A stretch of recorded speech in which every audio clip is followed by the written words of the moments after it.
స్తుతి స్తోత్రాలు ప్రభు పేట. ఈ లైన్లో ఉన్న అందరికీ నా హృదయపూర్వకమైన వందనాలు.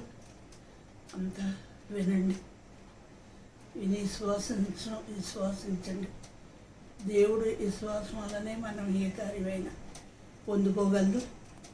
జాగ్రత్తగా వినండి. మీ మనసుల్లో ఏమైతే ఉన్నాయో అవి మీరు చెప్పుకోండి. దేవుడు ఈ వర్తమానం అయ్యేటోడికి మీ హృదయాలు అద్భుతం చేయబోతున్నాడు. నమ్మండి, అంతా రెడీ అవ్వండి. ఒక వాక్యం చూపిస్తాను. యోహాను సువార్త 14వ అధ్యాయంలో మొదట మాటే, దేవుని యందు మీ హృదయములు కలవరపడనకండి. మీ హృదయములు కలవరపడకుండే. దేవుని యందు విశ్వాసం ఉంచిన వారు నా యందు విశ్వాసం ఉంచండి. ఇలాగ మొదటి వచనంలో ఉంది. మరి మనం అనేక విషయాల్లో కలవరం పడుతూ ఉంటాం. హృదయము కలవరపడుతూ ఉంటుంది, తొందరపడుతూ ఉంటాం, తొందరగా మాట్లాడేస్తూ ఉంటాం. ఇక్కడ మొదటి మాట ఏంటంటే హృదయము కలవరపడనివ్వద్దు. ఎన్నో విషయాలు మన యొక్క భవిష్యత్తులో, మన కుటుంబాల్లో, మన బిడ్డల్లో, మన పొరుగు వారిలో మనకి ఎదురవుతూ ఉంటాయి. కంగారు పడకూడదు, ఒడిదుడుకు పడకూడదు. ఎవరి యందు విశ్వాసం ఉంచమంటున్నాడో, దేవుని యందు విశ్వాసం ఉంచిన వాడు నా యందు విశ్వాసం ఉంచు. నా యందు విశ్వాసం ఉండి నా తండ్రి నా యందును విశ్వాసము ఉండి విశ్వాసముండును. ఇక్కడ అంటున్నాడు, దేవుని యందు మీ హృదయములు కలవరపడనీకండి. దేవుని యందు విశ్వాసం ఉంచిన వారు నా యందు విశ్వాసం ఉంచండి. అంటే ఇప్పుడు దేవుడు ఎవరో, మరి ఈయన ఎవరో, ఇప్పుడు ఇద్దరు కనపడుతున్నారు ఇక్కడ. దేవుని యందు విశ్వాసం ఉంచిన వారు హృదయాలు కలవరపడవంట, కలవరపడకూడదంట, కలవరపడేటి విధానం ఉండదంట. అయితే నా యందు విశ్వాసం ఉంచమని చెప్తూ ఉంది వాక్యం. అయితే తన ఏంటంటే తన ప్రియకుమారుని లోకానికి ఆయన 2020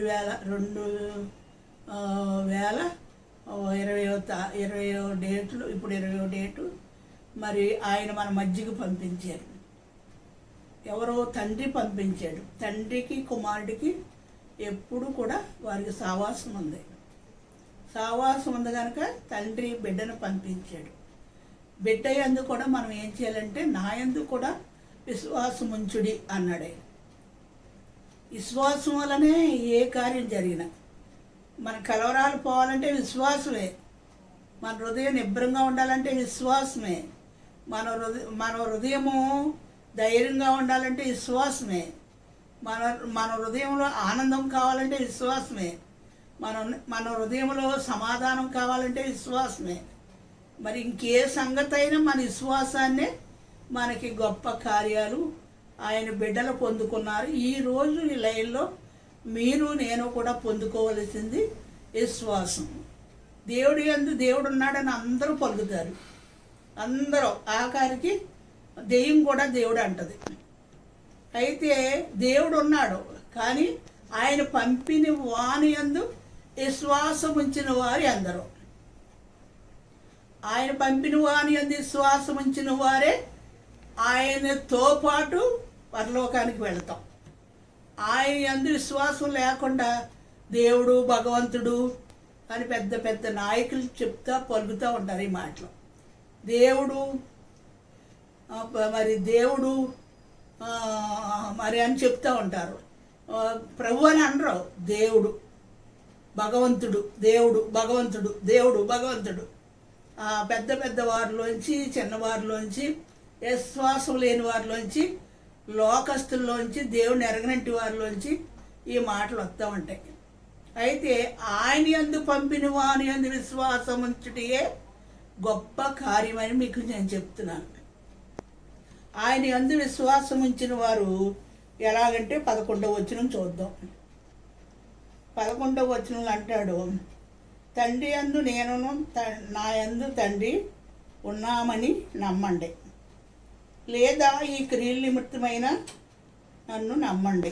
నేను తండ్రి వద్దకు వెళ్ళుచున్నాను. తండ్రి వద్దకి వెళ్ళుచున్నాను గనుక నేను చేయ క్రియలు నా యందు విశ్వాసముంచు వాడును చేయను. వాటికంటే మరి గొప్పవి అతడు చెయ్యునని మీతో నిశ్చయముగా చెప్పుచున్నాను. చూసారా, ఇక్కడ మరి తన యందు విశ్వాసం ఉంచిన వారు, తండ్రి యందు ఎవరున్నారు? యేసు ప్రభు తండ్రి యందు ఉన్నాడు.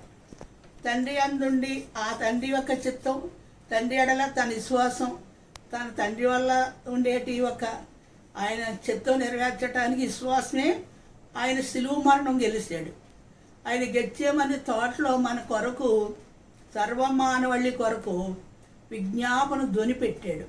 40 దివారాత్రులు ఆయన ఉపవాసం ఉండి గుబరాళ్ళలో మోకరెళ్ళి ఆయన కన్నీళ్ళు కార్చినట్లేదు, కానీ ఆయన హృదయం నలిగిపోయింది. అలాంటి ఒక విజ్ఞాపన ఆయన చేశాడు. ఆయన ధ్వని వినపడుతుందని ఆ పాటలో ఉంటుంది, సిలువ ధ్యాన పాటలో ఉంటుంది. అటువంటి ధ్వని పెట్టాడు. ఎందుకంటే ఆ ధ్వని వల్ల తండ్రి బలాన్ని ఆయన పొందుతూ ఉండేవాడు.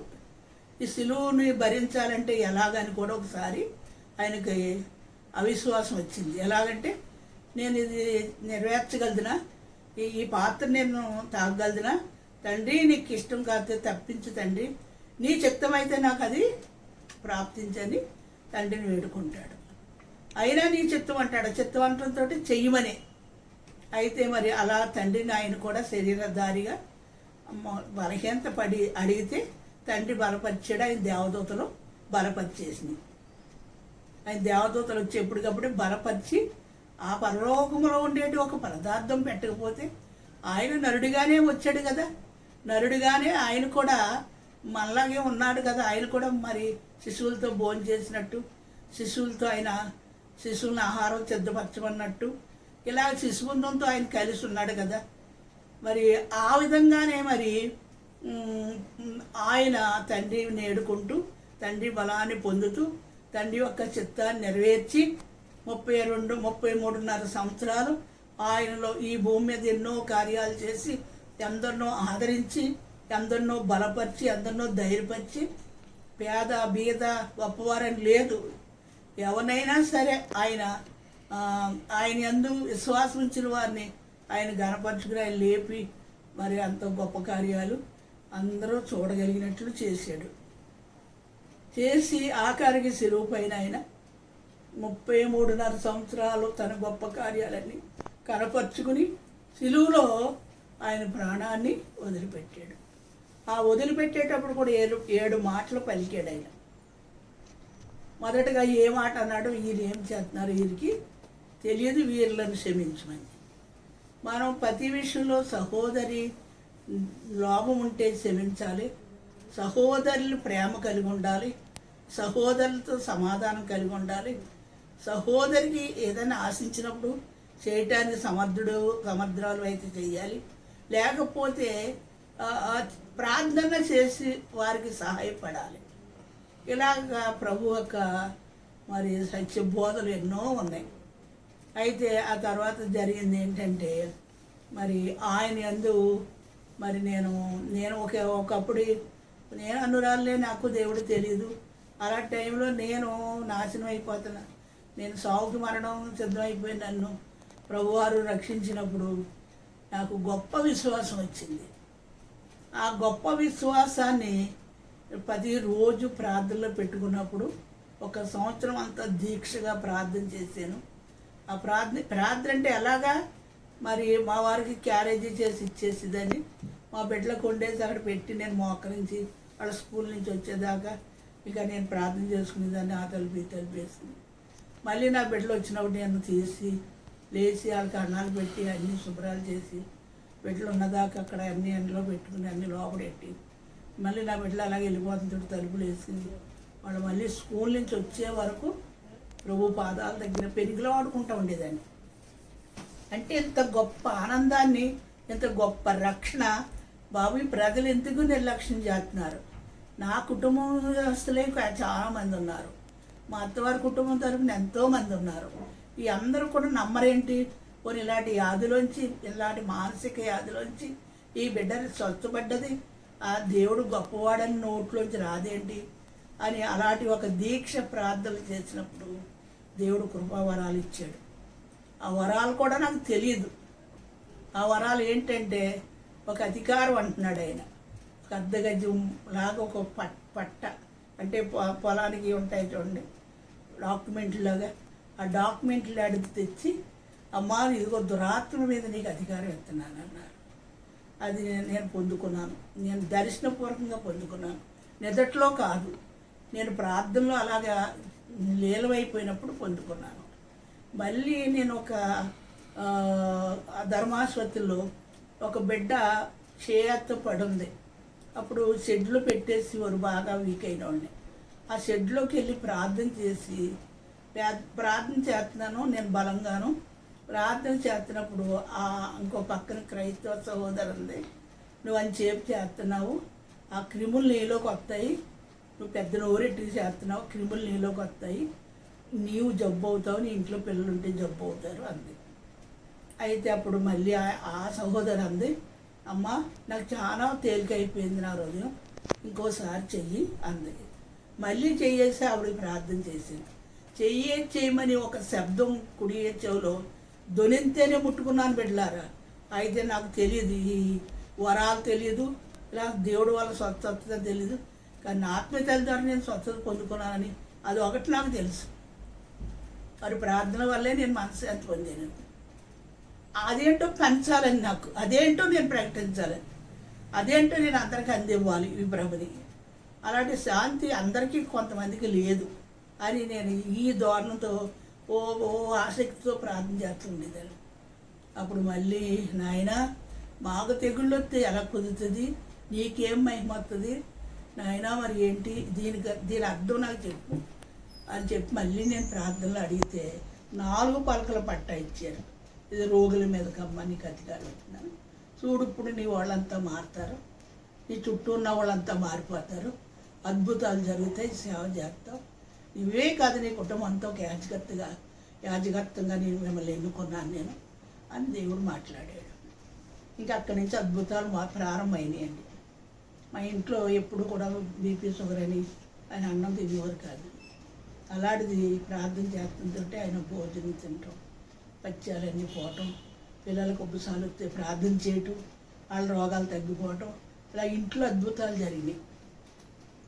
ఇలాంటి అద్భుతాలు జరుగుతుండగా దేవుడు మరి కొన్ని సభలు పెట్టడానికి కూడా మరి బిడ్డలందరూ తయారైపోయిన నా పిల్లలు వారు ఒకరు మంచి సంగీతానికి వాయిద్యాలు వాయించే బృందం ఒకటి అయింది, ప్రసంగాలు చేసేవారు, ఈ స్వస్థతలు ప్రార్థన చేసేదాన్ని నేను. ఇలా అంతా కుటుంబంలోనే అయ్యాం కనుక సభలు పెట్టాలని చెప్పి మా ఊళ్ళో పురమాయించుకుని సభలు ఏర్పాటు చేశాం. సభల్లో చాలా అద్భుతాలు జరిగాయండి. బొంబాయికి కూడా నేను వెళ్ళిన 80లో బొంబాయిలో కూడా ఎన్నో అద్భుతాలు జరిగినాయి. ఎక్కడ సభలు ఎడితే అక్కడ అద్భుతాలు. అలా సభలు ఎడుతుంటే అలాగే ప్రార్థన చేస్తుంటే శుక్రవారం చేస్తాం మేము స్వస్థత ప్రార్థనలు, శనివారం ఏమో పరిశుద్ధాత్మ సావాసం కొరకు నింపుదల ప్రార్థన చేస్తాం, ఆదివారం సండే స్కూల్ ఆరాధన, పునరుద్ధాన ఆరాధన చేస్తాం. ఇలాగ ఉపవాసాలు పండుగలు ఉంటాయి, ఇతరుల సామర్థ్యాలు ఉంటాయి, బిడ్డలు సండే స్కూల్ జరుగుతాయి, అన్నీ జరుగుతాయి. అయితే ఇలాగ మేము జరుగుతున్న సమయంలో రాయిపాడు అనే ఒక గ్రామం నుంచి ఒళ్ళంతా బుల్లివచ్చులతో యవనస్త్రాన్ని తీసుకొచ్చారు. ప్రార్థన చేశారు. అమ్మాయి పేరు కుమారి. అయితే ప్రార్థన చేసినప్పుడు ఆ మచ్చలన్నీ మట్టుమయమైపోయినాయి. అప్పుడు ఆమె ఏం చేసిందంటే తన భర్తని తన బిడ్డలను కూడా నడిపించింది. ఆయన పేతురు గారు. వీరు చక్కగా అక్కడ కూడా రాయపాడులో సేవ చేస్తున్నారు. మన లోదరల సంఘానికి ఆయన సీఆర్గా పనిచేస్తున్నాడు. స్త్రీల తరపున ఈ అమ్మాయి పనిచేస్తుంది. అప్పుడు మమ్మల్ని పిలిచారు, మా బృందాన్ని పిలిచారు. వెళ్ళాం మేము రాయపాడులో మీటింగ్లు పెట్టేటప్పటికి. వాళ్ళ కొడుకు మంచి చదివాడు, ఒకడే కొడుకు, 2 కూతుళ్ళు ఆవిడకి.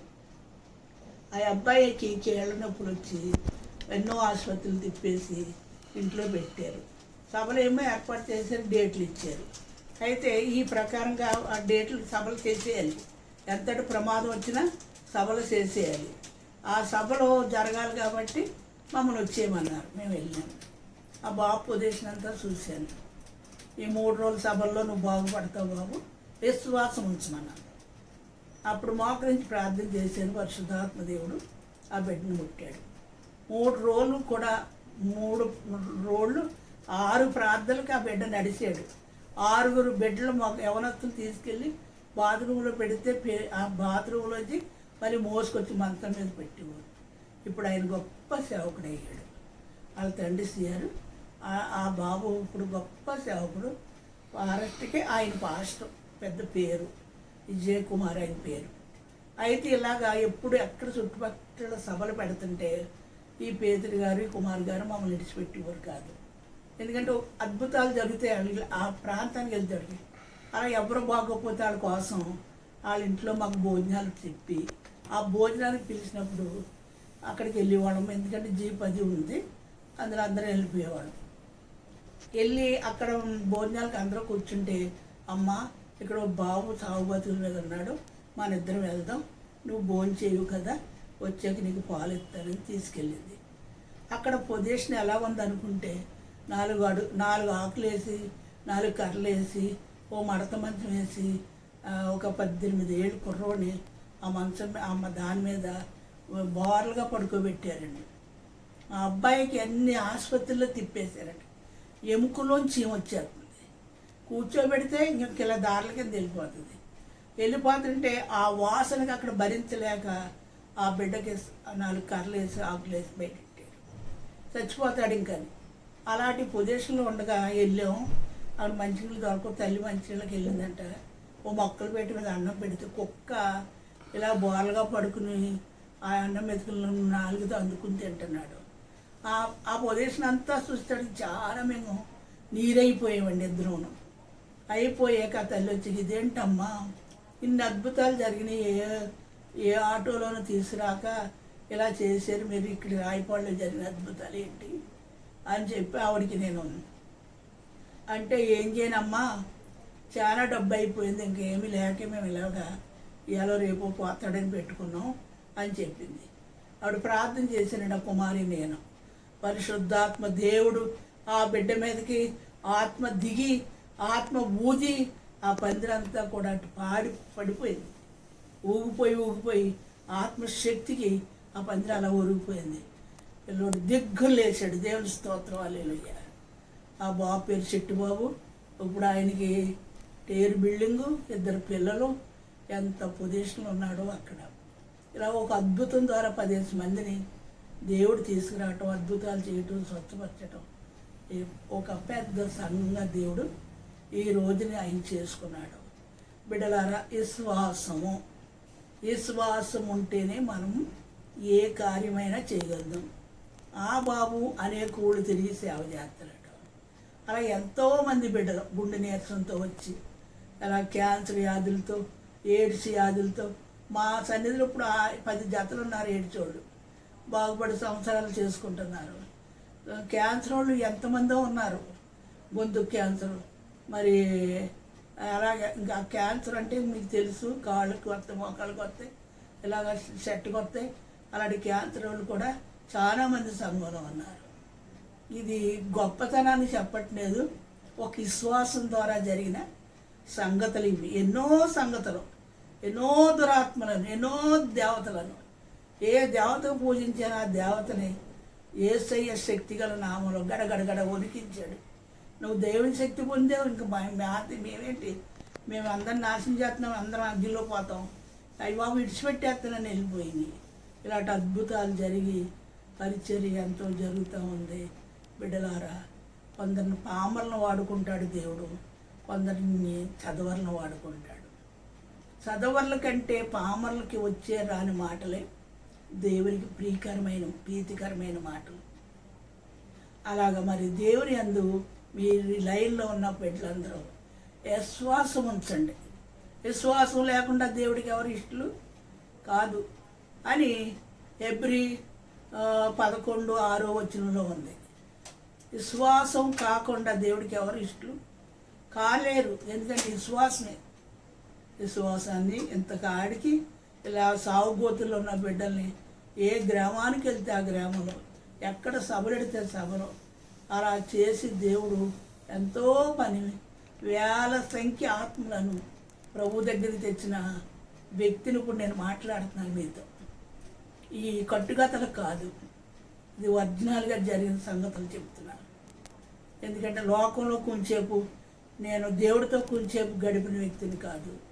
ఎంత మట్టికి నేను నా సేవ ఏంటో చేసి వచ్చి ప్రార్థన చేస్తా. ఇలాగే నాకు బిడ్డలు ఒకరి తర్వాత ఒకరి కుటుంబంలో మరి ఒక పరిచర్య చేస్తూ ఆత్మీయ పిల్లలు ఇలాగ మా కుటుంబం అంతా నడుస్తూ ఉంది. ఎంత ఆనందం, ఎంత సంతోషం, ఎంత మరి అది అదువులు లేకుండా అటువంటి ఆనందాన్ని, అలాంటి ఐకమత్యాన్ని కలిగి మరి బతుకటానికి దేవుడు సహాయం చేసాడు. విశ్వాసం ఈ రోజుని పెద్ద పెద్ద చదువులు చదివి పిల్లలు ఎక్కడెక్కడో ఉంటున్నారు, తల్లిని పలకరించేవాళ్ళు లేరు. కొందరు తీసుకెళ్ళి అక్కడ ఆశ్రయాల్లో పెట్టేస్తున్నారు. బిడ్డలు ఈ రోజుని పెద్ద పెద్ద చదవర్లు తెచ్చిద్ది. ఎందుకంటే మా ఇంట్లో కూడా చదవర్లు అవ్వాలి, చదవర్లే ఉద్యోగాలు చేయాలి. కానీ నేను అడిగాను, నాయన నా బిడ్డలందరూ నీ పాదసేవ చెయ్యాలి, ఆత్మలను సంపాదించాలి అనేటి ఒక దారుణంతో దేవుడి పాదాలు పట్టుకుని గోజాడాను. ఇంకొక వాక్యం చూపిస్తాను. లూకా సువార్త 11వ అధ్యాయం.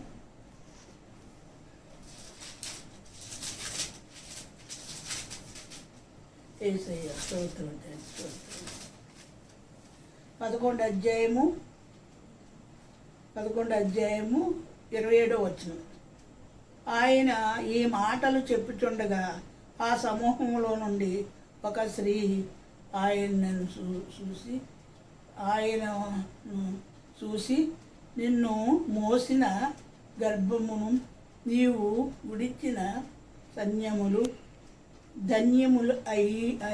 ధన్యములని కేకలు వేసి చెప్పగా ఆయన అవును, కానీ దేవుడు వాక్యమును విని దాన్ని గైకొన్నవారు మరీ ధన్యులని చెప్పాను. చూసారా, ఇక్కడ ఒక స్త్రీ ఆ సమాజంలో ఉన్నాడు ప్రభు.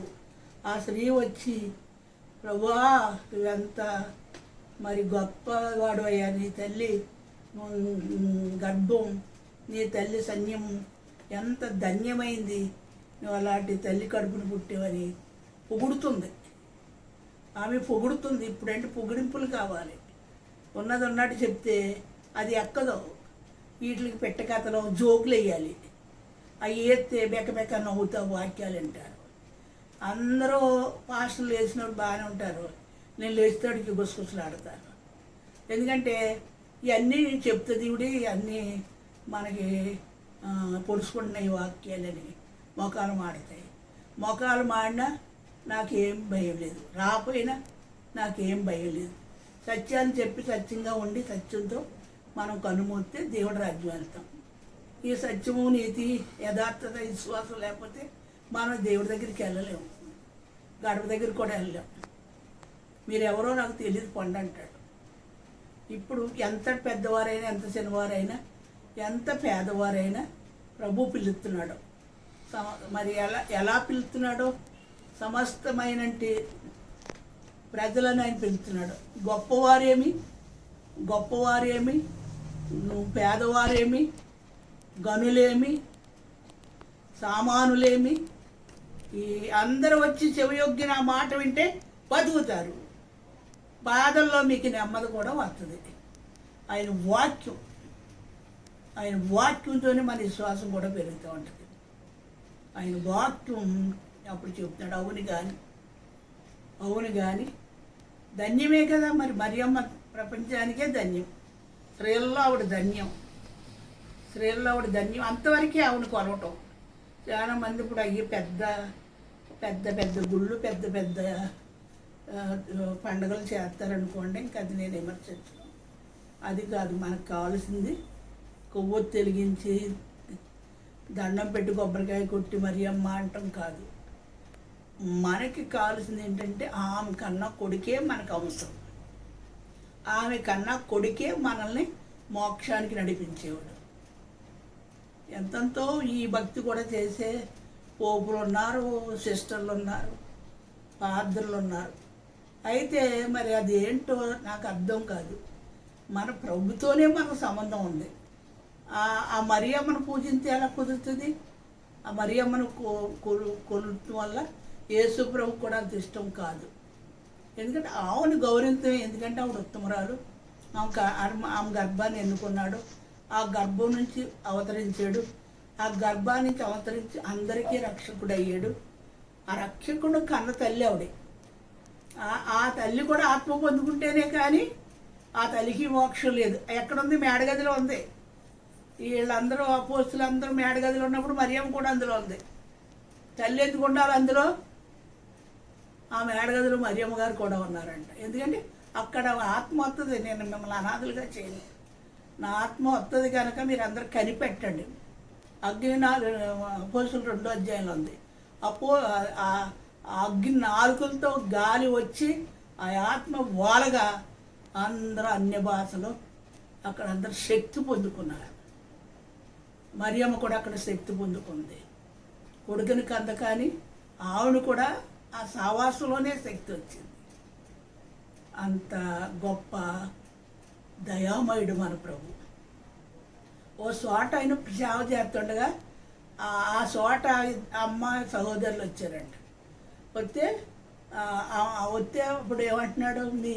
మీ అమ్మగారు మీ సహోదరులు వచ్చారంటే, ఎవరు నా సహోదరులు, ఎవరు నా తల్లి, నా తండ్రి చిత్తం ఎవరు నెరవేరితే వారే నా సహోదరులు, వారే నా తల్లిదండ్రులు అని అక్కడ తల్లికి గౌరవం ఇవ్వలేదు. మళ్ళీ ఎక్కడిచ్చాడు ఆయన గౌరవం? సిలువలో వేలాడుతుండగా 3వ మాట అది, తల్లిని తను ప్రేమించిన శిష్యుడికి అప్పగిస్తాడు. మరి ఈ విధంగా ఉంది. ఎందుకంటే అప్పటికి ఆవిడ శక్తి పొందలేదు కనుక తల్లి వస్తుంటే ఆయన ఏమీ ఒప్పుకోలేదు. ఈ మేడగదిలో ఆవిడ కూడా ఉన్నట్టుగా భక్తులు చెప్తున్నారు, పాస్టర్లు వాక్యాల్లో రాయబడి ఉన్నాయి. అయితే ఎవరు ధన్యులు? ఆ వాక్యము ఎవరిలో ఉందో వారే ధన్యులు. మరియమ్మ కంటే మరియ ధన్యులు అన్నాడు అక్కడ. ఈ వాక్యంలో మరియ ధన్యులు అన్నాడు. ఈ వాక్యంలో మరియ ధన్యులు అంటే తల్లి కంటే మనల్ని ఎలాగ ఎంచుకున్నాడో ధన్యం మనకి ఇచ్చాడు. కనుక బిడ్డలారా, ఈ ఘనమైన సత్యాన్ని నమ్ముదాం. యేసు ప్రభు ఆత్మ పొందండి. ఆత్మ లేకపోతే నా వాడు కాదని ఉంది. ఆయన ఆత్మ కొంటాకి డబ్బు పట్టుకెళ్ళి గాడి సీమంలాగా అడిగితే వచ్చేది కాదు. ఆయన సన్నిధిలో కనిపెట్టి మనం సావాస ప్రార్థనలు ఉన్నప్పుడు సావాసంలోకి ఉండగాను రావచ్చు, మనం ఒంటరిగా ఉన్నప్పుడు కూడా ఆత్మ వస్తుంది. కనిపెట్టి ప్రార్థన చేస్తే ఆ ఆత్మ వచ్చినప్పుడు కొన్ని శ్రమలు వస్తాయి. ఆ శ్రమలు తట్టుకుంటాక ఆత్మ సహాయము చేస్తుంది. ఇది అనుపూర్వకంగా నేను చెప్తున్నాను. నాకు ఆ ఆత్మ నన్ను పట్టుకోలేదని చెప్పు ఇంట్లో గొడవలేదు, ఏం గొడవలేదు. పరిశుద్ధాత్మను ఎప్పుడు పొందుకున్నాను, అన్ని భాషలు ఎప్పుడైతే వచ్చేసినాయో, అన్ని భాషలు వస్తే ఏదో దెయ్యం వచ్చిందన్నారు, ఏదో అన్నారు, ఏమీ మాట్లాడలేదు. ఎందుకంటే నాకు దేవుడు ప్రేమ ఉంది. అనుకోండి మీకేం తెలుస్తుంది, తర్వాత తెలుస్తుంది అనుకున్నాను. తర్వాత ఈ క్రియలు చెప్పైనా నమ్మండి, ఈ క్రియలన్నా చూసి నమ్మండి. నా తండ్రి ఏడి అని అడుగుతారేంటి మీరని శిష్యుల మీద ఒకసారి చిరాపడ్డాడు ప్రభు. ఆ క్రియలైనా బట్టి నమ్మండి, తమ్ముతారు, తిట్టుకోండి, ఏమనుకుంటారు అనుకోండి అన్నాను. మరి ఇప్పుడు ఆ క్రియలు బట్టి ఎంతోమంది ఈరోజు బుజ్జమ్మ గారు రండి ఒకసారి మా ఇంట్లో మీ అడుగు పెట్టండి అని అడిగే పొజిషన్కి వచ్చింది. అప్పుడు ఆనోళ్ళతోటే నన్ను దేశించారు. మళ్ళీ ఆనోళ్ళు ఇప్పుడు ఏమడుగుతున్నారు? రండి ఒక అడుగు పెట్టండి అని. ఈ విధంగా దేవుని యొక్క శక్తి, విశ్వాసత, పవిత్రత ఈ విధంగా ఉన్నది బిడ్డలారా. ఇది డబ్బుతో కొనుక్కునేది కాదు, ఇది డబ్బు ఇస్తే దొరికేది కాదు. ఇది మోకాళ్ళతో అనుభవం, ఆయన సన్నిధిలో కన్నీళ్ళు కార్చట అనుభవం, ఇలాగా కనిపెట్టడం అనుభవంతో వచ్చే ఆత్మదేవుని ఎవరు వృధా చేసుకోవద్దని బతిమాలుతున్నాను. ఆత్మశక్తి ఉంటే మీరు ధన్యులు, ఆత్మశక్తి లేకపోతే నా వారు కాదు. మీరు ఎన్ని కానుకలు ఇవ్వండి, మీరు ఏమేమో చెయ్యండి, మీరు గుళ్ళకి తలాలు ఇవ్వండి, చర్చీలు కట్టించి ఇవ్వండి, ఏ ఘనమైన కార్యాలు చేసినా దైవశక్తి మీలోకి రావాలి. శత్రువుని జయించాలి, శత్రువును ఓడించాలి. ఎందుకు ఇప్పుడు ఇలా తల్లడిల్లిపోతున్నారు?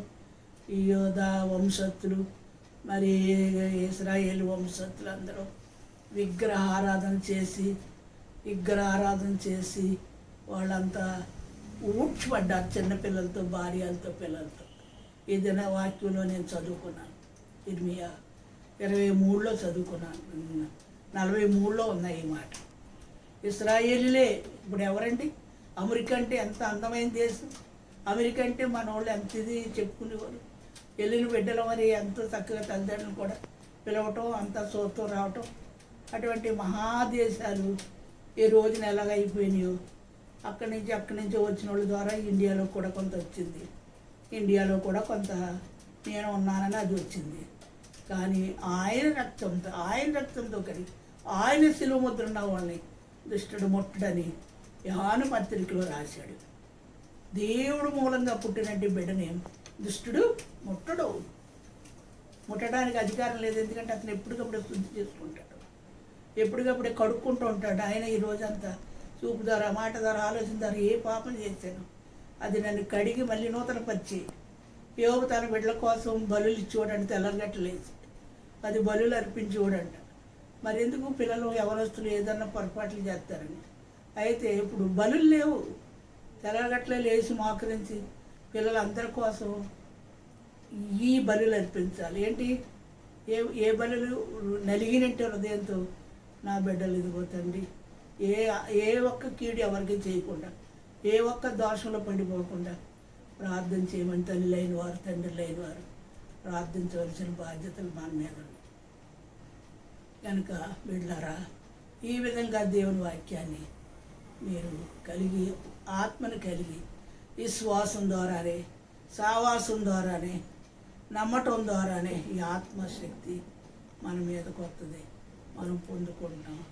కొంతమందిని రక్షించే అనుభవంలోకి వస్తాం, కొంతమందికి దీవెనకరంగా ఉంటాం. ఒక్కొక్క పాత్రను ఆయన అర్థముగా వాడుకుంటాడు. ఆయన పాత్రలుగా మనం అందరం ఉండాలి.